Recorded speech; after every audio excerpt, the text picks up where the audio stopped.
தொடர்கின்றன. 12ஆம் வகுப்பு உடனடி தேர்வுக்கான ஹால் டிக்கெட்டுகள் நாளை முதல் வழங்கப்பட உள்ளதாக அரசு தேர்வுகள் துறை தெரிவித்துள்ளது.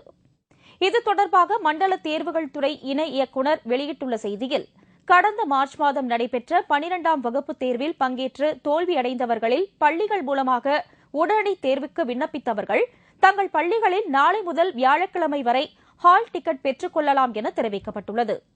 தனித் தேர்வராக பங்கேற்று தேர்வு எழுதியவர்கள் அந்தந்த கல்வி மாவட்டங்களில் உள்ள குறிப்பிட்ட பள்ளிகளில் ஹால் டிக்கெட்டுகளை பெற்றுக் கொள்ளலாம் என்றும் கூறப்பட்டுள்ளது. ஹால் டிக்கெட்டில் பதவி எண், தேர்வு மையம் ஆகியவை குறிப்பிடப்பட்டிருக்கும் என்றும் தெரிவிக்கப்பட்டுள்ளது. ஹால் டிக்கெட்டினை மாணவர்கள் நகல் எடுத்துக்கொண்டு ஒரிஜினலை தேர்வு மையத்தில் ஒப்படைக்க வேண்டும் என்று அறிவுறுத்தப்பட்டுள்ளது. செய்முறை தேர்வில் 40 மதிப்பெண்களுக்கு குறைவாக பெற்ற மாணவர்கள் மீண்டும் செய்முறை தேர்வில் பங்கேற்க வேண்டும் என்றும் தேர்வுகள் துறை கூறியுள்ளது. திருவாரூர் அருகே ONGC நிறுவனத்தின் எண்ணெய் குழாயில் திடீரென்று ஏற்பட்ட தீ விபத்தால் பரபரப்பு நிலவியது. திருவாரூர் அருகே வெள்ளக்குடியில் ONGC நிறுவனம் இயங்கி வருகிறது. இந்நிறுவனத்தின் எண்ணெய் குழாய்கள் அங்குள்ள வயல்களின் வழியே செல்கிறது. இன்று அந்த எண்ணெய் குழாய்களில் கசிவு ஏற்பட்டதில் திடீரென தீப்பற்றியது. இதனை கண்ட அப்பகுதி மக்கள் தீயணைப்புத் துறையினருக்கு தகவல் அளித்ததன் பேரில் தீயணைப்புத் துறையினர் விரைந்து வந்து தீயை அணைத்தனர். பகலில் தீ விபத்து ஏற்பட்டதால் பெரும் விபத்து தவிர்க்கப்பட்டது. இப்பகுதியில் அடிக்கடி ஏற்படும் எண்ணெய் கசிவை அதிகாரிகள் சரிவர கண்டுகொள்வதில்லை எனவும், அதிகாரிகளின் அலட்சிய போக்கினாலேயே இந்த விபத்து ஏற்பட்டுள்ளதாகவும் பொதுமக்கள் குற்றம் சாட்டியுள்ளனர். அதிமுகவினரின் திருமணங்களை அரசு விழாவாக ஜெயலலிதா நடத்தியபோது போலீசார் அங்கு பாதுகாப்பிற்கு போய்விட்டதால் வழிப்பறி முயற்சி அதிகரித்தது. தமிழகத்தில் கடந்த சில மாதங்களாக தனியாக சாலையில் நடந்து செல்லும் பெண்களிடம் நகைகளை வழிப்பறி செய்வதும், தனியாக வீடுகளில் வசிப்பவர்களை நோட்டமிட்டு கொள்ளையடிக்கும் கும்பலும் நாளுக்கு நாள் கைவரிசை காட்டி வருகிறது.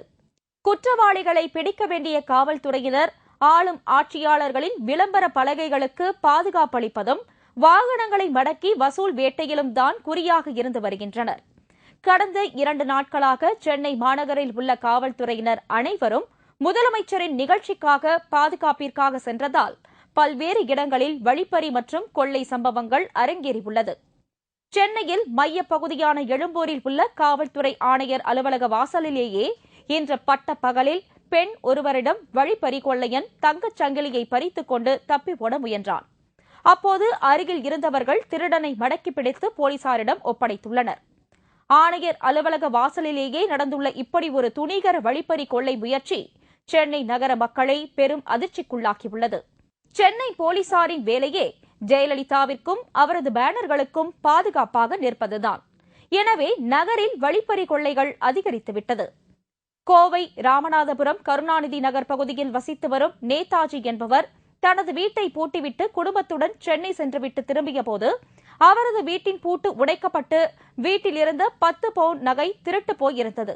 இதேபோல அவரது வீட்டிற்கு சிறிது தொலைவில் உள்ள வெங்கட சுப்பையா என்பவரது வீட்டிலும் பூட்டை உடைத்து 1 கிலோ வெள்ளி நகைகள் திருடு போய் உள்ளது. அப்பகுதியில் உள்ள மற்றொரு வீட்டிலும் கொள்ளை நடந்துள்ளது. ஒரே பகுதியில் அடுத்தடுத்து 3 வீடுகளில் கொள்ளை நடந்துள்ளது அப்பகுதி மக்கள் மத்தியில் பெரும் பீதியை ஏற்படுத்தியுள்ளது. இந்த கொள்ளை சம்பவங்கள் குறித்து போலீசார் விசாரணை நடத்தி வருகின்றனர். சென்னையில் இன்று காலை 2 கல்லூரிகளைச் சேர்ந்த மாணவர்கள் கோஷ்டி மோதலில் ஈடுபட்டு கல்வீசி தாக்கியதில் 3 அரசு பேருந்துகளும் தனியார் வாகனம் ஒன்றும் சேதமடைந்தன. சென்னையில் மாநில கல்லூரி மாணவர்களுக்கும் பச்சையப்பா கல்லூரி மாணவர்களுக்கும் இடையே இன்று மோதல் ஏற்பட்டது. இருதரப்பு மாணவர்களிடையே வாக்குவாதம் முற்றியதில் 2 கல்லூரி மாணவர்களுக்கும் புரசைவாக்கத்தில் கோஷ்டியாக மோதிக்கொண்டனர். அப்போது இருதரப்பு மாணவர்களும் ஒருவர் மீது ஒருவர் கல்வீசி தாக்கினர். இந்த தாக்குதல் பின்னர் விஸ்வரூபம் எடுத்ததில் 3 அரசு பேருந்துகளும் தனியார் கார் ஒன்றும் கல்வீச்சில் சேதமடைந்தது. இந்த வன்முறை போராட்டம் தொடர்பாக 16 மாணவர்களை வேப்பேரி போலீசார் கைது செய்து 3 பிரிவுகளின் கீழ் அவர்கள் மீது வழக்கு பதிவு செய்துள்ளனர். இதனிடையே கைதான மாணவர்களை விடுவிக்க கோரி பெற்றோர்கள் வேப்பேரி காவல் நிலையம் முன்பு சாலை மறியலில் ஈடுபட்டனர். அதிகாரிகள் அவர்களுடன் பேச்சுவார்த்தை நடத்தியதை அடுத்து அவர்கள் கலைந்து சென்றனர். அரசு அதிகாரிகளுக்கு தெரிந்தே தமிழகத்தில் இருந்து கேரளாவிற்கு கனிம வளங்கள் கடத்தப்படுவதாக கன்னியாகுமரி மக்கள் குற்றம் சாட்டியுள்ளனர். கன்னியாகுமரி மக்களின் வாழ்வாதாரமாக விளங்கும் ரப்பர் மற்றும் அடர்ந்த காட்டுப்பகுதியில் உள்ள மரங்களை அழித்து கேரளாவை சேர்ந்த சில தனியார் நிறுவனங்கள் கடத்தி செல்லப்படுவதாக அப்பகுதி மக்கள் குற்றம் சாட்டியுள்ளனர். மேலும் அங்குள்ள மலைப்பகுதிகளை அதிகம் சக்தி வாய்ந்த வெடிமருந்துகளை பயன்படுத்தி வெடிக்கச் செய்து வெளிநாட்டு இயந்திரங்கள் மூலம் பாறையை உடைத்து கூலாக்கி ஆயிரக்கணக்கான லாரிகள் மூலம் கேரளாவிற்கு கடத்தப்படுவதாகவும் சில லாரிகளில் குடிநீர் என்று பெயரிட்டு கடத்திச் செல்லப்படுவதாகவும் குற்றம் சாட்டியுள்ளனர். இதனால் தமிழக கனிம வளங்கள் அழிந்து வருவதாகவும் இதற்கு அங்குள்ள அரசு அதிகாரிகள் நடவடிக்கை எடுக்காமல் வேடிக்கை பார்த்து வருவதாகவும் அப்பகுதி மக்கள் குற்றம் சாட்டியுள்ளனர். இந்த பாறையை பொடிச்சு எடுக்கக்கூடிய மணல் கழிவு சுத்தப்படுத்தக்கூடிய தண்ணீர் குடிநீர் என்று சொல்லிக்கொண்டு களியல் ஆற்றிலிருந்து எடுத்துட்டு வராங்க. உண்மையிலேயே அது குடிநீருக்கு பயன்படுத்தப்படல. இந்த மணலை கழுவுவதற்கான டேங்கில் கொட்டப்படுது. இந்த குடிநீர் அதனால அங்க மிகப்பெரிய பாதிப்பு களியல் பகுதிக்கு ஏற்பட்டிருக்கு. எங்களுக்கு வாழ்வாதாரம் என்பது ரப்பர் தான். ஆனால் அந்த ரப்பர் அழிய ஆரம்பிச்சாச்சு. நெல்லை குமரி மாவட்ட கடல் பகுதிகளில் உள்ள தாது மணல்களை கடத்தி பல நபர்கள் கோடி கோடியாக சம்பாதித்து வருகிறார்கள். அதில் அதிமுகவிற்கு கோடி கோடியாக பணம் கொடுக்கும் நபர்களும் உண்டு. நெல்லை மாவட்டம் கடையநல்லூர் பகுதியில் சாக்கடை கலந்த குடிநீரை குடித்ததால் 16 பேர் வாந்தி மற்றும் வயிற்றுப்போக்கால் பாதிக்கப்பட்டு மருத்துவமனைகளில் அனுமதிக்கப்பட்டுள்ளனர். நெல்லை மாவட்டத்தில் டெங்கு காய்ச்சல் பரவியதில் கடையநல்லூர் அருகே சொக்கம்பட்டி வளைகுடியிருப்பைச் சேர்ந்த மாடத்தி என்ற பெண் உள்பட 4 பேர் பலியாகியுள்ளனர். இந்நிலையில் கடையநல்லூர் பகுதிகளில் கடந்த ஒரு வாரமாக சாக்கடை கலந்த குடிநீரை குடித்ததாலும் குப்பைகள் அகற்றப்படாமல் சுகாதார சீர்கேடு காரணமாகவும் அப்பகுதி மக்கள் வாந்தி மற்றும் வயிற்றுப்போக்கு நோயால் பாதிக்கப்பட்டுள்ளனர். இதில் 16 பேர் அரசு மற்றும் தனியார் மருத்துவமனைகளில் அனுமதிக்கப்பட்டுள்ளனர். டெங்கு காய்ச்சல் பரவிய பகுதிகளில் தற்போது வாந்தி மற்றும் வயிற்றுப்போக்கு பரவியுள்ளதால் அப்பகுதி மக்கள் பெரும் பீதிக்குள்ளாகி உள்ளனர்.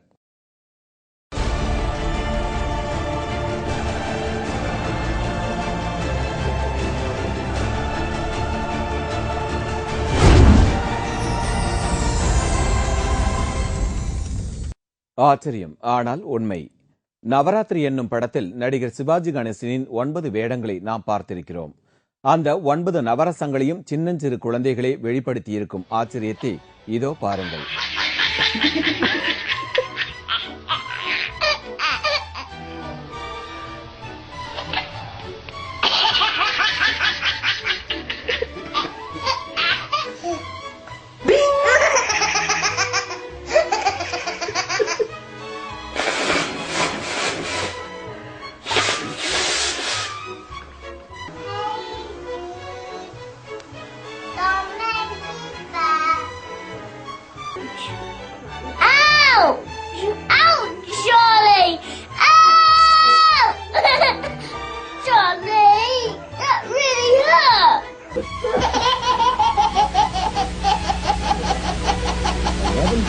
It's gonna make me laugh now. Ready?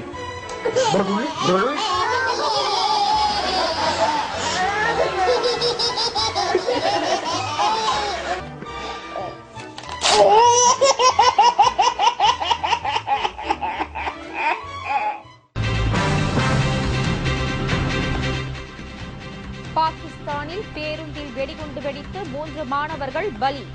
தொடரும் தீவிரவாத தாக்குதல். விவரம் இடைவேளைக்கு பிறகு.